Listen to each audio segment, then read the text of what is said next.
bem-vindos a mais um episódio do Aprova Cast, um quadro do DFM oferecido pelo Colégio de Tampico. Hoje o tema é sedentarismo, o mal do século. Estamos aqui com o professor Paulo e o professor Gabriel. Hoje a gente vai falar de um assunto muito importante, recorrente, principalmente depois dessa pandemia. Então, tem muita coisa pra gente tratar. Aqui o professor Paulo Ricardo, que eu vou passar a palavra para poder se apresentar. Obrigado, Gabriel. Boa tarde, Ana Laura, boa tarde, Gabriel. Primeiramente, agradecer, o convite. Muito bacana essa ideia do colégio, inovadora, dentro da rede privada aí, até na cidade, já que esse podcast hoje está em moda, tem muitos, que inclusive é uma ideia muito boa, traz muitas informações e com certeza isso vai somar, agregar no colégio.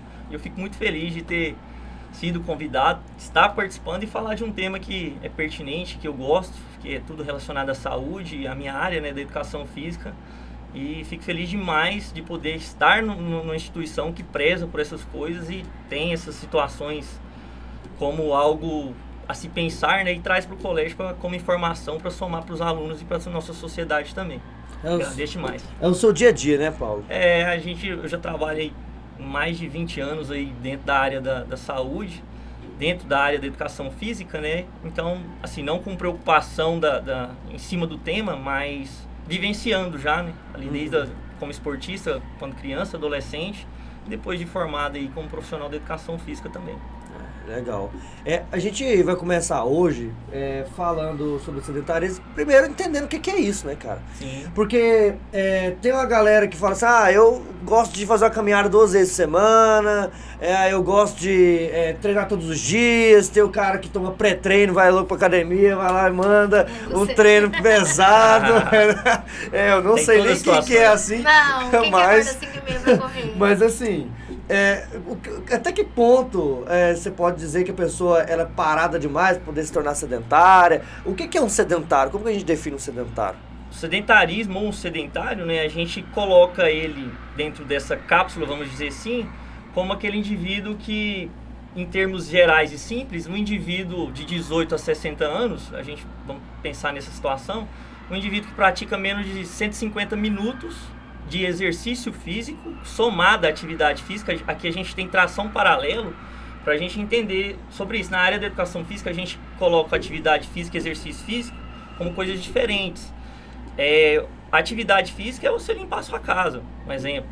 O exercício físico é aquele pensado, eu vou para academia, eu vou treinar bíceps, vou treinar tríceps, eu vou fazer meu Cooper, vou correr, vou pedalar, entendeu? Mas a gente coloca, os especialistas colocam como o indivíduo que tem uma prática desses dois temas somados, o exercício físico e a atividade física com menos de 150 minutos. Tem outras formas também, fisiologicamente dizendo, calcular os METs por ali, mas são coisas mais complexas. Isso aí gerais, por semana, esses 150 minutos? Por semana, 150 minutos por semana.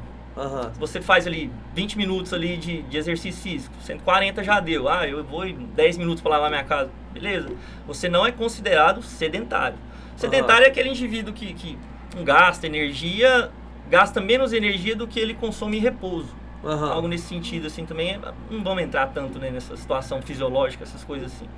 Então, basicamente, pode dizer que é cheio de sedentário no Brasil e no mundo. A população mundial, ela é totalmente sedentária, quase, grande maioria, Totalmente é demais.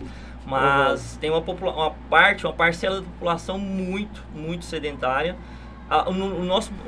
Inclusive, uma curiosidade bacana, bacana não, o Brasil, da América Latina, é o país com o índice de maior sedentarismo. Nossa, cara, eu não sabia dessa não. Pois se a gente pensar, o Brasil é um país que, se você olhar, as pessoas se preocupam com o físico, preocupam com a beleza, preocupam com estar belos, um corpo viril, mesmo assim, eu penso assim, quando a gente vai fazer a análise histórica do nosso país, a gente vai entendendo que essa cultura da educação física mesmo, ela só vai começar a ser implementada, isso em escola, por exemplo, na primeira metade do século XX, A gente vai pensar em Era Vargas também, vou pensar em como que isso vai ser tratado na escola, cara, é muito recente. A gente vem de uma educação física ali, da época da Grécia, que você entra ali nas Olimpíadas, essas coisas, então não é tão antigo, né? Aí vem educação militarista e higienista, essas coisas veio sendo aplicadas realmente aos poucos, igual você está falando, assim, não foi uma coisa que implementou de uma vez. E até hoje ainda é pouco praticada, vamos dizer assim, não só no meio escolar, né, mas também em toda a sociedade. Esses valores associados à questão física. E também a estética é importante, né? Quando a gente fala sobre atividade física, muitas pessoas procuram atividade física pela questão estética, né? Na antiguidade, se a gente pegar os gregos que você acabou de citar, os Jogos Olímpicos que surgiram lá, né, tinham esses valores da estética, da beleza, tanto masculino quanto feminino, mas principalmente masculino, se a gente for falar de gregos, né, porque os gregos eles tinham esse culto mesmo ao corpo masculino. E aí a gente entende que a atividade física sempre acompanhou o ser humano em diversas áreas, tanto da saúde quanto da beleza, procriação. E interessante que a procriação, antigamente os seres, as pessoas, os indivíduos que tinham a capacidade de procriar eram os gordos, né? Engraçado. Que mostrava saúde, né? Tinha condição de gerar, de ser uma genitora. Nossa, você acabou de falar dos gordos, vou até... Obeso, né? Desculpa. Pois é, mas o que é uma pessoa gorda? A pessoa que tem um pouco mais de gordura ali, né? Acumulada, e nesse ponto tem uma diferença, né? O cara que é obeso, ele necessariamente tem que ser sedentário? Mas, não, né? Aí a gente tem que traçar vários pontos e paralelos, né? Hoje questões hereditárias influem também, a genética, né, do ser humano, do ser, do indivíduo, ela influi bastante na questão do peso, do ganho de peso, da massa corporal. Isso aí é crônico. Mas não é fator determinante. Minha genética é ruim e eu sou obeso, eu sou magro. Não, você pode muito bem mudar, não, né? A gente não muda a genética, mas modificar fatores associativos que a gente associa para não chegar a um grau de obesidade ou um grau de baixo peso. A obesidade você está se referindo nem à estética, é quando se torna um problema de saúde. Exatamente. Agora, se a gente for falar em termos gordo, a gente tem que esse termo já caiu por terra, a gente não pode mais usar esse termo. Obeso, né? Assim, é porque não tem uma relação, né? O cara que é obeso não necessariamente ele tem que ser sedentário. Existem muitas pessoas obesas que praticam atividade física, assim, frequentemente, né? Só que é claro que uma das preocupações que as pessoas têm é também com o acúmulo excessivo, né? De gordura por questões de saúde. E as questões estéticas que são envolvidas atrás de tudo. Aí são padrões de beleza que podem ser tema para um outro episódio, inclusive, né? Que a gente pode falar. Que influi bastante, né? Influi bastante. Hoje eu acho que a prática esportiva de exercício, ela está muito ligada, está muito mais ligada à questão estética do que uma questão de saúde. Se você for pegar assim uma idade de 15 anos, um adolescente, um pré-adolescente, até um jovem aí de 25, 24 anos, ele não está preocupado. E tem a questão também de que fitness não necessariamente é saudável. Não, né? e nem que o obeso não tenha saúde. Se você pegar, fazer a gente viu no BBB mesmo a menina que é super fitness, toda malhada e fumando, né? Então o fitness nem sempre é saudável. Nem sempre. Realmente. Mas isso aí eu já tô falando no interior da pessoa mesmo. Você pegar o exame e olhar ali, os parâmetros estão certinhos. E o cara é obeso, entendeu? O cara já tem um índice de massa corporal avançado, o cara já é gordo mesmo. Vamos usar esse termo assim para ficar mais fácil de entender. Então o que acontece? O cara é saudável. Aí você pega um que, igual nós aqui, vai fazer o exame ali, às vezes os parâmetros o cara é magro, mas não adianta. Acontece. Sobre essa questão da atividade física, você que já trabalha na escola há muitos anos, como que a gente pode colocar a atividade física no cotidiano das crianças, desde moleque, poder crescer com essa mentalidade de que eu tenho que praticar atividade física? Hoje em dia isso tem melhorado muito. Eu vejo assim, já são, igual você falou, já tem muito tempo, realmente tem muito tempo. Já tem quase 20 anos aí nesse meio e trabalhando profissionalmente, eu já vou para 15 anos, inclusive 15 anos de colégio dinâmico. Mas muitas coisas vêm mudando. Dá para você ver que a própria escola, ela implementa essa prática. Isso aí a gente pode pôr rede pública e rede privada. Aqui no colégio mesmo, se a gente observar, recentemente foi criado o berçário. Berçário, se você for lá, você vai ver as crianças, nenenzinho, a criança está na fralda.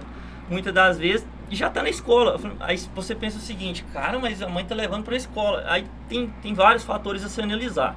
A gente tem que analisar o tempo. Hoje o tempo é algo mais, acho que é a coisa mais cara que a gente pode ter na vida, né? Então é sagrado. Às vezes não dá pra mãe ficar lá, mas também tem aquele pensamento, eu vou ficar com meu filho? Ótimo.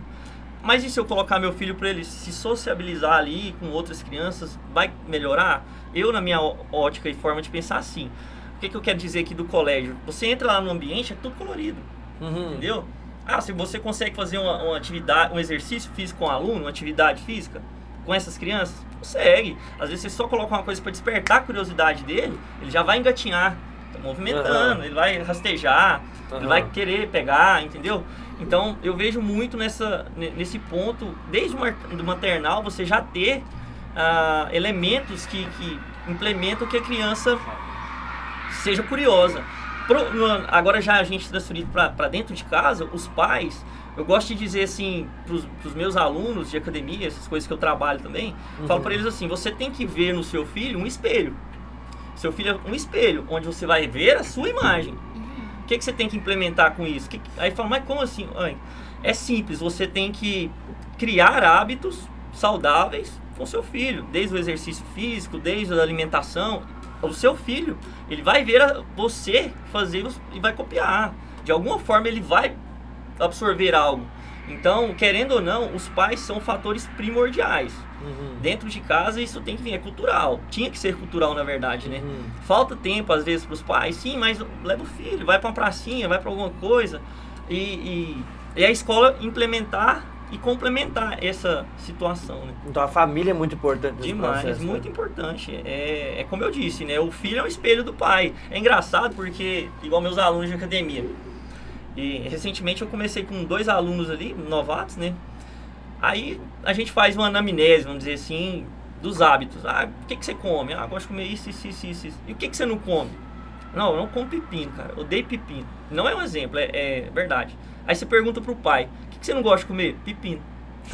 Entendeu? É um espelho, cara. É algo que ele absorve e nunca comeu, nem sabe, entendeu? Então, às vezes o pai não gosta de jogar um futebol, mas leva o menino, brinca um pouquinho. Há exceções? Há exceções, mas eu acho que o exemplo do pai o filho carrega. E na escola ele vê isso também, né? Demais. Eu vejo que aqui no colégio você tem um papel muito importante de fazer esses meninos se unirem em torno da questão do esporte. Demais. Aqui os meninos eles têm uma paixão muito grande pelo esporte e que, claro, está associado ao seu trabalho, né? Como que o colégio lida com a questão do esporte aqui? Aí a gente já transferindo assim para uma idade maior que eu trabalho, eu citei o exemplo do berçário porque é algo novo, né? Pelo menos na rede privada, não tinha. E aqui eu trazendo pra mim, são mais de 14 anos aí, o esporte é minha vida. O esporte é minha vida, eu competi, eu joguei, eu participei, eu viajei, então são coisas inesquecíveis. A primeira coisa que eu tento tratar com os meus alunos são vivências. O ganhar e o perder é consequência. Na verdade eu não digo nem ganhar e perder. Perder é uma vitória ao contrário, que eu falo pra eles. Então a gente perde, mas a gente aprende. Se você tem uma vitória ao contrário, alguma lição você tira dali. Mas a questão do esporte aqui na escola, eu pelo menos, a gente não pode dizer que trabalha com alto rendimento. O alto rendimento, ele influi na questão do capital, ganhar também, né? O cara, ele monetiza um talento dele, por exemplo. Aqui a gente não tem o valor financeiro, como a gente não recebe esse valor financeiro, pelo menos os alunos não. Mas a gente tem o valor de participar, de ganhar. Então o meu estímulo com eles é totalmente gigantesco, é pleno. Eu falo pra eles, cara, se vocês querem, eu gosto de brincar assim, me ajuda a te ajudar. Como? Vai pra academia. Gente, nós vamos participar de um campeonato. Se tiver jogo de bolita de gude ali que eu puder pôr dinâmico, eu coloco dinâmico. Jogos estudantis, dinâmico, JEP, dinâmico. Então essa participação eu acho importante, mas a gente tem que ter uma preparação. Essa preparação é frente ao quê? Um exercício físico, atividade física. Dá pra fazer tudo nas aulas? Não. Se você for pegar um atleta de alto rendimento, o cara treina o dia inteiro. O cara vive para aquilo. Os meninos conseguem viver para aquilo? Não. Mas o que eu posso fazer? vai pra academia. Eu vi que depois que eu falei, vamos pra academia, gente, quem puder ir pra academia, vai. Ah, não dá pra ir na academia, não? Não, beleza, então corre no quarteirão. A minha fala é fator determinante de estimulação. E essa fala vem respaldada pelo colégio, né? O colégio aqui, teve uma época aqui que fizeram aqui, eu acho que ainda vendia um lanche aqui na cantina. O lanche era feito pela nutricionista, tudo embaladinho, bacana, entendeu? Então era uma coisa que o colégio, né, no caso, pensou. Aqui é um colégio, um lugar rico de ideias, podcast, tanta coisa que sempre está inovando. Então são coisas que você vai vendo que vai estimulando. Não é, o docinho, vamos vender só o docinho. Não, era uma fruta, era uma proteína. Dava para ver que estava tudo bem dividido, os macros e os micronutrientes. Bacana, interessante ideia na época, eu achei. Eu vejo que os alunos aqui, eles têm uma cultura muito voltada para o exercício físico, porque na sala de aula mesmo, eles comentam muito sobre porque eu tô pegando tanto no supino, que não sei o que, eu já tô fazendo jiu-jitsu, aí o outro, não, cara, eu não faço jiu-jitsu não, eu faço outra arte marcial. Então os meninos, eles sempre estão conversando sobre esporte, uma cultura que tem aqui no colégio de atividade física, né? Isso tem aumentado bastante. Eu posso dizer, nesses 15 anos meus aqui, que tem modificado muito, assim como a dinâmica também da nossa sociedade, aqui no colégio tem mudado muito essa concepção frente ao exercício físico. E eles se preocupam não só com a beleza. É fator associativo? Eles pensam, mas também pensam na preparação. Vira e mexe, me encosta no canto e ele fala assim, professor, tem como o senhor me ajudar? O que o senhor come? Porque eu costumo trazer minhas marmitas, né, minhas coisas. Eles ficam olhando. O que o senhor está comendo? O que tem aí? Não, como assim, sim. Faz assim, e faz. Por incrível que pareça, eles fazem, em vez de vir com os shake, com suplemento dentro, cabo o treino toma. Então é bacana, é interessante ver essa ideia que a cultura tem mudado. O pensamento deles tem mudado. Então isso aí é uma pessoa, vamos dizer assim, em nível de saúde, bacana. Não sei como que ele tá por dentro, né? Mas tá tudo certo. A questão da prática do exercício vai ser plena na vida dele. Tirando ou não, a prática é saudável, demais, né? E, nossa, cara, pensando assim, questão de prática de exercício por pessoas mais jovens, tá ficando cada vez mais difícil por causa da tecnologia, né, cara? Nossa, isso aqui, televisão, celular, iPad, não sei o que, é um monte de coisa pra poder desviar a atenção e os meninos ficar focados em jogo, Hay Day, Clash of Clans, um monte de coisa, toda hora que é fazendinha, em vez de ir lá pra fazenda pegar a enxada mesmo, né? Trabalhar de verdade. Não existe não, o menino quer ficar só na fazendinha virtual dele, né? Esses dias mesmo eu fui num clube, gente, piscina e crianças brincando e tudo mais, e uma criança o tempo todo no tablet. Tem. E é o tempo inteiro assim, eles respiram tecnologia o tempo todo. E isso vem prejudicando cada vez mais os hábitos saudáveis também. Você observa o quê? Que isso aqui tá tornando os meninos dependentes. Se a tecnologia, eu não sou muito extremista, não que vocês estejam sendo, é um ponto isso aí. A gente pensar nela favorável e os contras. Existem. Mas... Ela facilita a nossa vida, demais. Porém... mas é aquela coisa, mexer no celular 1 hora vendo stories é mais interessante, talvez, do que você ir na academia. Você pegar 10 pessoas aí, você perguntar pros 10, você gosta de ver story? Amo. Os 10. Gosta de ficar no Instagram? Beleza. Gosta de fazer exercício físico? Não. Você vai ter ali 3, 4, você vai ter uma porcentagem que vai falar que não. Então a porcentagem de quem gosta mais das redes sociais, do celular, é gigantesca. Quem gosta de exercício físico, mínimo. Mas se você usar, hoje a questão da internet, do celular, essas coisas, é muito bacana porque é acessível, como vocês disseram. Então você coloca ali proteína, suplementação, sai um monte de informação. Na minha época, você tinha que ir pra biblioteca. Estou falando de 15 anos atrás. O computador tava chegando, assim, já tinham, mas não eram todos que tinham condição de ter. Era lan house, eu mesmo não tinha. Então, é mais fácil hoje em dia. Então, se a pessoa é curiosa, tem vontade e quer realmente crescer cognitivamente, ela vai conseguir ali usar isso aí de uma forma muito saudável. Claro, a tecnologia, ela desde o princípio, né, e a gente falando de sedentarismo, é interessante, eu até entrar nesse tópico, Porque assim, o ser humano, a partir do momento que ele se tornou sedentário, no sentido de realmente ficar num lugar só, produzir seu próprio alimento, não ter mais que sair de um lugar para o outro, né? O nômade, que a gente fala, ele deixa o nomadismo de lado e ele adota o sedentarismo como estilo de vida, né? Ele passa a produzir ao redor de rios, né? O seu próprio alimento. E é interessante como que isso também é tecnologia e como que facilitou a nossa vida, né? Facilitou, aumentou nossa expectativa de vida. Se antes a gente podia morrer com qualquer predador aí no meio de uma caça, agora a gente domesticou. Domesticou alguns animais. Então assim, a tecnologia ela vem nos ajudando. O celular ajuda muito. Aqui a gente está falando de tecnologia. O podcast aqui é tecnologia para facilitar acesso à informação, repertório sociocultural, né? Discutir, debater temas importantes. E, assim, ela é importante. O problema é quando que ela passa passa de um limite que afeta a nossa vida ao ponto de nos deixar dependentes dela totalmente. Né? Esse é um ponto... E aí que afeta essa questão da atividade física, né? Sim. Mas eu acredito que a gente pode pensar isso num nível... A escola tende a incentivar a atividade física. Mas a gente tem que pensar nisso num nível, às vezes, de âmbito de governo também. Também. Né? As políticas públicas. O que o Estado pode fazer para resolver esse tipo de coisa, né? O ser humano ele tende a ficar cada vez mais, isso a gente vem observando, cada vez mais sedentário no sentido de atividade física agora, né? De fazer menos e menos atividade física. Tanto atividade quanto exercício que você fez a diferenciação, certeza, né? Porque você pega um lava-louça agora, você nem lavar louça não quer mais, né?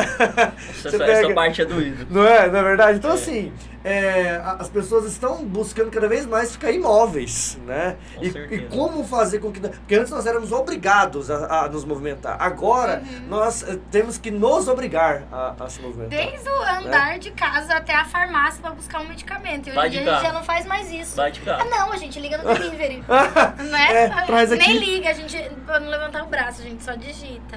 Traz Pronto. aqui. É isso, então, as nossas ações cotidianas estão caminhando pra gente se movimentar cada vez menos. Exatamente. Na verdade, induz ao erro, vamos dizer assim, as redes sociais, o celular, a tecnologia em si. Mas, como eu disse, se você souber discernir, ponderar até onde e o que eu preciso, beleza. Organização, né, chama, na verdade. Eu tenho 24 horas no meu dia, E como que o Estado influencia nisso, né? Eu sempre lembro, quando a gente vai falar sobre isso aqui é uma citação de redação que é Coringa, né? Que é o do Bauman, quando ele fala da instituição zumbi. Todo mundo gosta dessa, né? Mas por quê? Porque o Bauman, ele foi um autor polonês, né? Morreu recentemente. E ele falava muito sobre a modernidade líquida e tal, mas ele entrou num tópico de falar o seguinte: o Estado, ele tem algumas responsabilidades. Uma das responsabilidades aqui nesse tema que a gente está falando é, com certeza, incentivar ou melhor, colocar como prática cultural isso nas escolas públicas também ou em qualquer outro espaço que o Estado alcance, a atividade física como algo que seja normal, essencial. Só que o Estado fica inerte.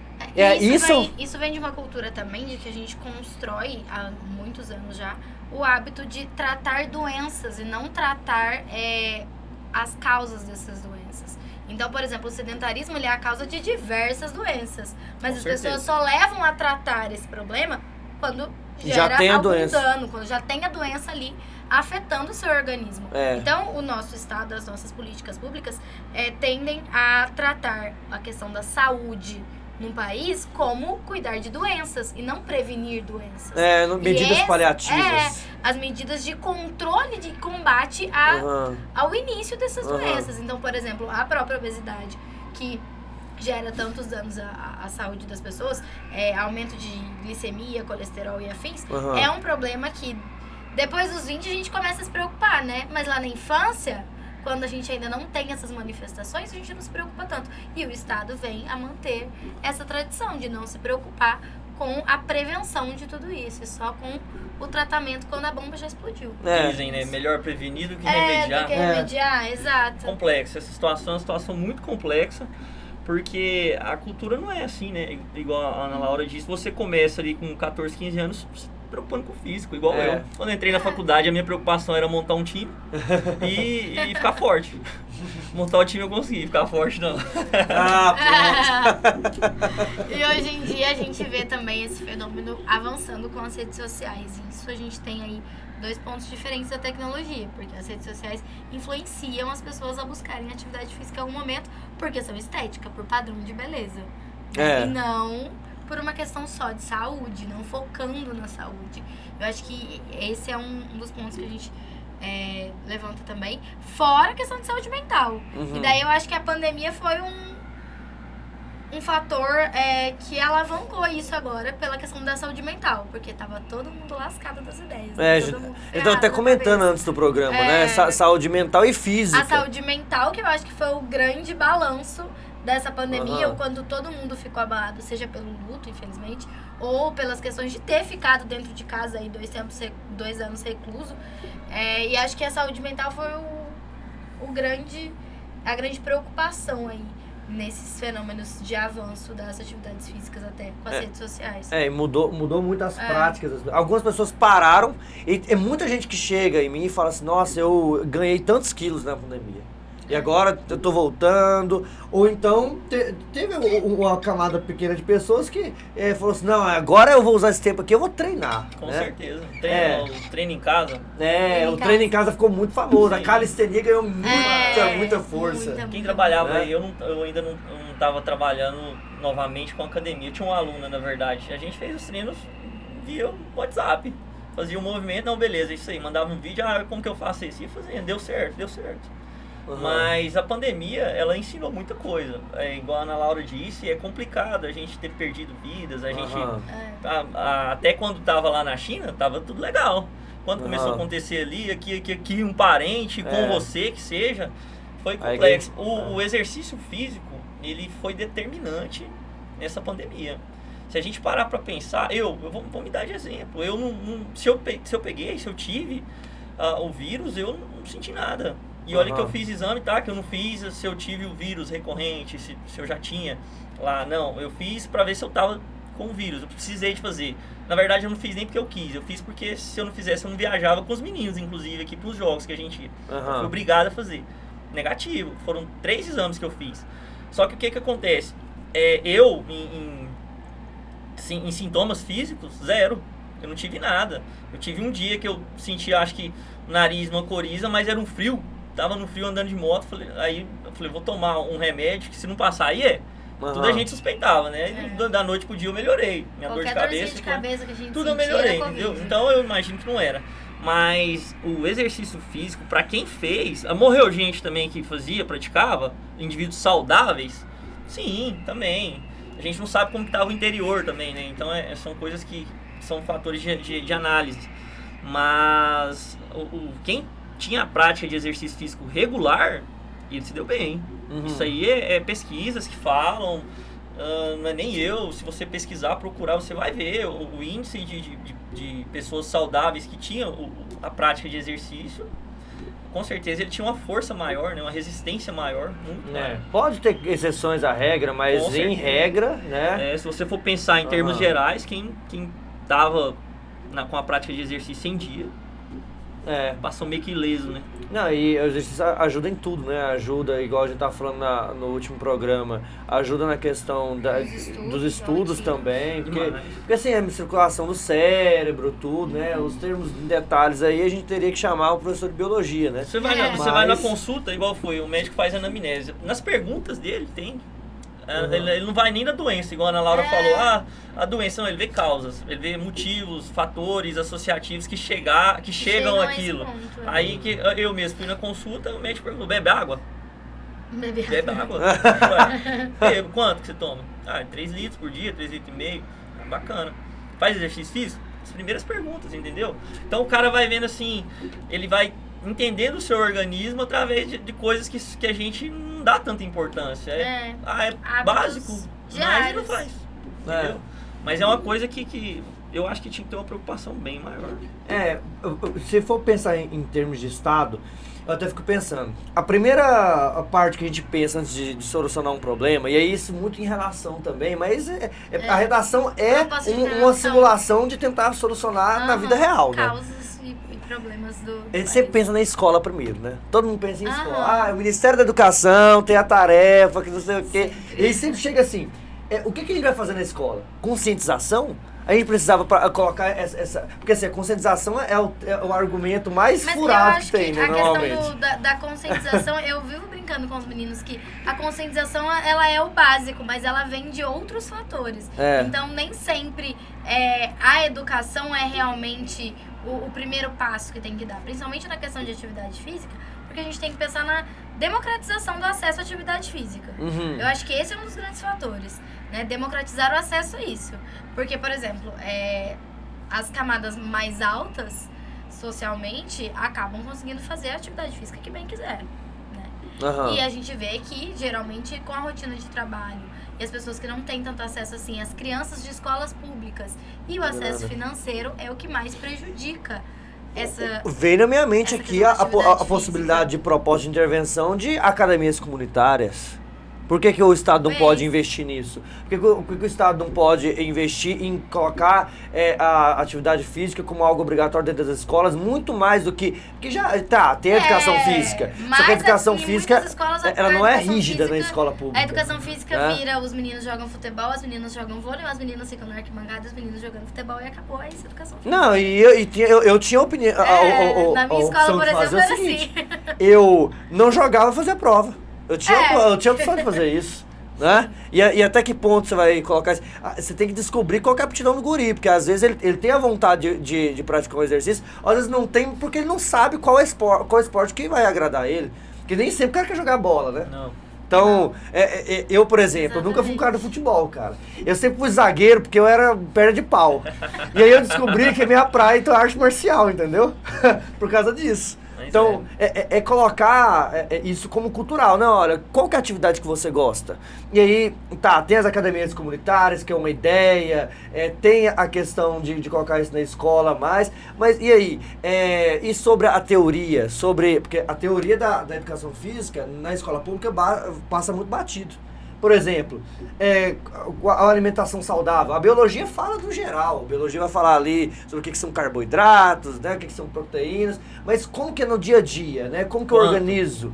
Quanto? O que eu como? Isso aí é uma coisa interessante, né? Eu acho que essa parte de educar as crianças também com essa questão alimentar e física é fundamental desde pequeno. E foi o que o Paulo falou, a questão dos pais também, né?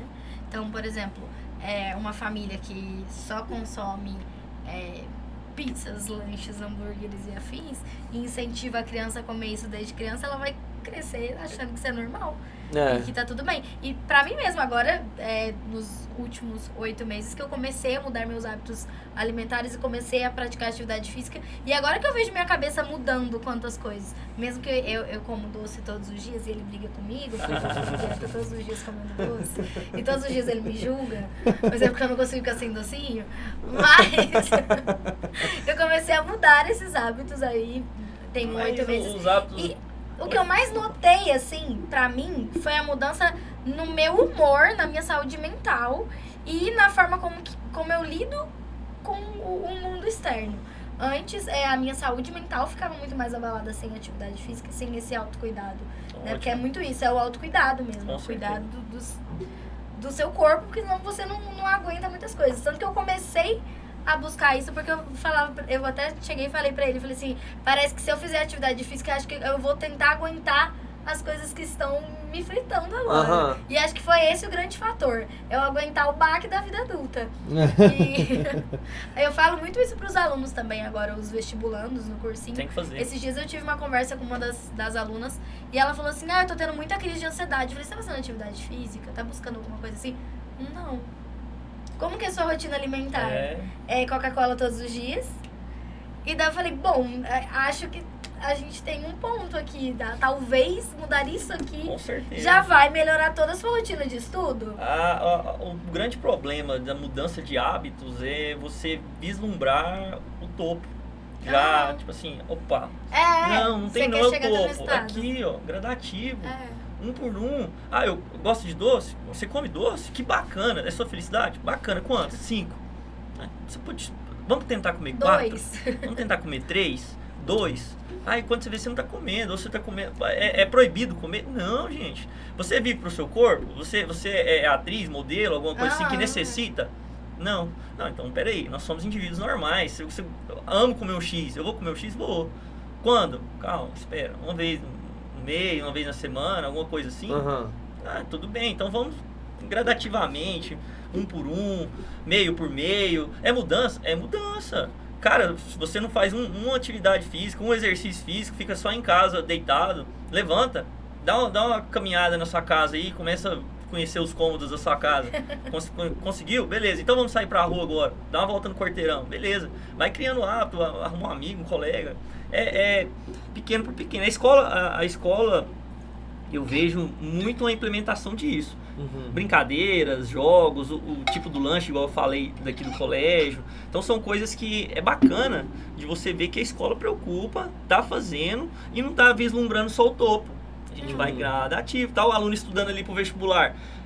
Chega lá na redação, já passa todo da redação? Ninguém começa tirando não. Da redação. E outra, você explica o todo da redação? Não, partes. Eu tenho a introdução, eu tenho o desenvolvimento, eu tenho a conclusão. Aqui você faz isso aqui, isso aqui, isso aqui. Funciona cada uma das Você junta as peças do quebra-cabeça. É a questão do equilíbrio, né? Exato. Tem um autor muito interessante que fala sobre essa questão do equilíbrio, que é o Aristóteles. Todo mundo sabe quem que foi Aristóteles, né? E ele, que era discípulo de Platão, ele falava sobre a ética do meio termo. Ele dizia que todo ser humano tem o objetivo de alcançar a felicidade, né? Alcançar seu lugar no mundo. Isso é verdade, todo mundo procura ser feliz, né, cara? Todo mundo quer achar seu lugar no mundo, se realizar. E ele sempre falava sobre o fato de que para eu alcançar essa eudaimonia, que é o que ele chamava de felicidade, eu preciso passar por equilíbrio na minha vida. Eu preciso ter equilíbrio na minha vida. Eu não posso ter vícios. E aí tem o vício de excesso, tem o vício de ausência. Por exemplo, o cara que vai fazer atividade física. Eu não preciso ser um triatleta o tempo inteiro. Não, eu posso ter equilíbrio na minha vida. Eu sou um cara, por exemplo, eu trabalho com educação, cara. Então, assim, o meu dia a dia é muito da sala de aula, né, dentro da sala com ar-condicionado, e eu não tenho muita atividade. Eu preciso ter o equilíbrio. Então, eu vou lá, pratico atividade física também. Eu não preciso praticar todo dia várias horas de atividade física. Eu posso ter o equilíbrio ali, né? Esses dias eu até cheguei a brincar. Com os amigos que eu tava falando que a busca por atividade física na nossa área também é muito a questão de que eu não quero ser a professora que com 30 anos tá dando aula sentada porque não aguenta ficar 50 minutos em pé. Então eu acho que é muito essa questão da gente buscar uma melhor qualidade de vida para as práticas que nós temos no dia a dia, né? E nós como professores, eu acredito que é fundamental também por isso, pra não chegar aos 30 e não tá aguentando mais passar 50 minutos em pé. Eu tô bem, eu tô com 34 e tô ficando mais de 50 minutos. Nossa, que isso? Não, você nem parece ter 34. Você falou aí agora, falei assim, mentira, esse cara tem 34. Mas tá aí, né? Você vê tanto que a atividade física faz bem, né, no dia a dia. E isso é discutido. E aí o negócio que eu queria falar, né? Eu trago muitos autores. Mas o Aristóteles nunca falou exatamente sobre atividade física. E o tanto que isso é importante quando a gente fala aqui de redação, né? Porque a gente o nosso propósito é muito falar sobre como aplicar isso num tema de redação. Vai que o Enem fala sobre sedentarismo, por exemplo. Você pega um autor, olha o exemplo que eu acabei de fazer. Eu acabei de fazer isso com o Bauman, com o Aristóteles. Eu pego um autor que fala de um assunto e eu adapto o contexto dele, a teoria dele e associo ele ao tema. Embasa. Eu faço um embasamento. Mas você falou de um que eles adoram, né? Que é o Bauman e a banalização. A Instituição Zumbi. Da Instituição Zumbi. Isso. Eles adoram. Não, eles adoram. Modernidade líquida, Instituição Zumbi, banalização do mal. Da Hannah Arendt. Kant, a educação. Paulo Freire. O homem é o que a educação faz dele. São os avatares aí, né? Que são, assim, presentes em todo texto, alguém usa. Então, eles pegam essas frases e eles precisam contextualizar aquilo dentro do eixo temático. E é isso, é o contextualizar esses autores. E soma, né? Soma muito. Soma demais. A gente tá falando aí de Paulo Freire, de Kant, que os dois falam muito de educação, né?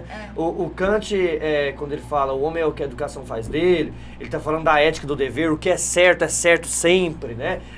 A ideia do imperativo categórico. Ele pega e fala isso, você pega e adapta pro que a gente falou. Ele falou assim, não, a educação pode ser um fator-chave para poder estimular a atividade física.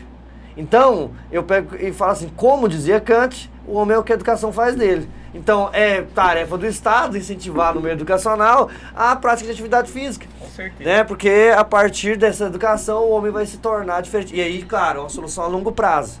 Sim, né? é aquilo que eu falei, né? Gradativo. É gradativo, é aos poucos. Um por um. É uma solução a Desde longo prazo. criancinha, educando dentro de casa que precisa fazer atividade física. É, com certeza. Aqui, ó, eu penso que além de... Claro, a gente tá falando de questão de resolver a nossa vida individual, falando de questão de Estado e etc., de políticas públicas, mas eu penso que propostas de intervenção, além dessas, a gente poderia colocar para poder falar sobre sedentarismo. Que outras propostas de intervenção? Eu acho que daí envolver a questão do Estado, não só no meio educacional, mas também na parte de fornecer acesso às crianças à atividade física desde sempre. Então, inserir, né, mesmo que sejam as secretarias de esporte das cidades, fazer clubes esportivos e afins, que essas crianças de baixa renda principalmente, né, porque quando a gente fala de redação Enem, a gente fala de um problema social que não atinge principalmente a elite, é um problema social que atinge as camadas mais baixas, geralmente. E como que isso é afetado então, até pela jornada de trabalho, né? E a jornada de trabalho é excessiva, porque a gente tem, por exemplo, semana passada mesmo eu estava falando com os meninos sobre a precarização do trabalho informal, né? Que a gente debateu isso no cursinho como tema de redação. E num trabalho informal, por exemplo, a pessoa que trabalha de Uber o dia inteiro sentado, entregador, ou um entregador que precisa trabalhar em uma carga horária devastadora, assim, absurda para conseguir sobreviver. Como que a gente vai inserir a educação física, a atividade física dentro dessa rotina extremamente pesada e trabalhosa? Porque a pessoa precisa trabalhar para sobreviver e ela trabalha todo o tempo que ela tem, o que sobra ela vai dormir. Né? E a alimentação dela, ela vai comer a hora que dá tempo, ela vai comer comidas rápidas ali, prontas. E acabou, né? Então, como que a gente pode inserir isso dentro de uma rotina de um trabalhador informal, por exemplo? Ou de uma pessoa que trabalha aí até formalmente, mesmo cargas absurdas. Então, eu acho que essa é a maior dificuldade, esse é o maior impasse pra gente criar soluções e intervenções. Talvez dentro de empresas. Olha uma proposta de intervenção, colocar dentro da empresa, políticas dentro da rotina de trabalho, ginástica laboral, ginástica laboral, o funcional, enfim, para que as empresas exijam também que os profissionais busquem por isso, né?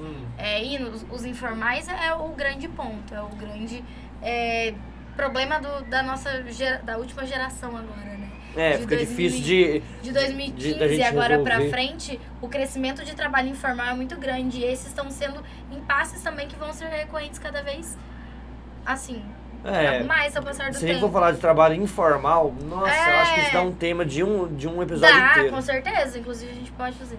Não, com certeza. Eu tava discutindo esses tempos atrás, que o trabalhador informal, por exemplo, o cara que é entregador, se ele fosse entregador de uma empresa, ele tinha direito a um adicional de periculosidade, porque ele trabalha em cima de uma moto, cara.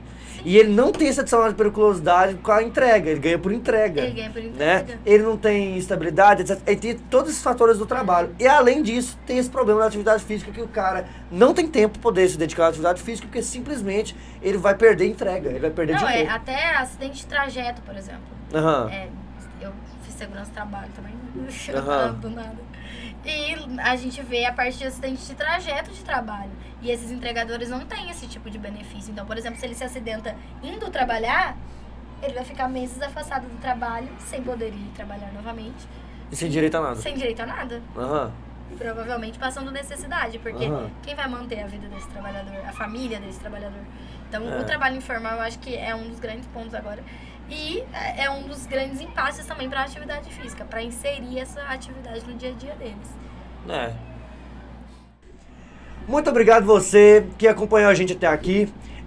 Quem quiser comentar, quiser falar sobre o assunto, deixe aí nos comentários. Siga a gente no Instagram também. Né? Siga a gente no Instagram, com certeza. E a página do AprovaCast. É. Mandem lá dicas E sugestões de temas, se vocês quiserem alguma coisa. Sugestões de temas, muito bem-vindo, hein, gente? Quais temas vocês querem falar? Quais temas vocês querem tratar? Que a gente traz pra cá, né? A gente traz convidados para poder falar sobre os assuntos. Sim. Muito obrigado, professor Paulo Ricardo, por estar aqui com a gente. Muito bom ter sua presença aqui. Eu agradeço. Tá? Muito obrigado, Ana, né, por estar aqui comigo sempre, da parceria. E é isso, muito obrigado, semana gente. Semana que vem tem mais. Não, semana que vem não tem, porque é carnaval. Mas... eu não sei em que momento que a gente vai lançar o episódio, mas a gente tá gravando uma semana antes do carnaval. Aí, depois, semana que vem já não tem gravação, só na outra semana. Só na outra semana. Mas é isso. Muito obrigado a vocês e até mais. Até. Bom demais.